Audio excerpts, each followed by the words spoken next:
আমার 1 কোটি লোক দেশ ত্যাগ করে ভারতে আশ্রয় নিয়েছিল। সেদিন যদি শ্রীমতী ইন্দিরা গান্ধী, আপনাদের মহান নেতা, ভারতের জনসাধারণ তাদের স্থান না দিত, তাদের খাবার না দিত, তাদের আশ্রয় না দিত, তাদের সান্ত্বনা না দিত, তাদের অবস্থা কি হতো? আমি যদি কৃতজ্ঞতা প্রকাশ করি তাহলে শ্রীমতী গান্ধী অন্যায় করা হবে। আমি আপনাকে শ্রদ্ধা জানাতে পারি, এর বেশি জানাতে পারি না।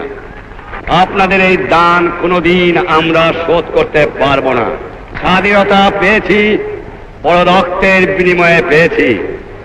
এত রক্ত কোন জাত, কোন দেশে কোন দিন দেয় না। জাত কোন দেশে কোন দিন দেয় নাই যা আমার বাংলাদেশের মানুষ দিয়েছে। আমার লোকেরা জাতি ধর্ম নির্বিশেষে বৃদ্ধ থেকে বালক পর্যন্ত সকলে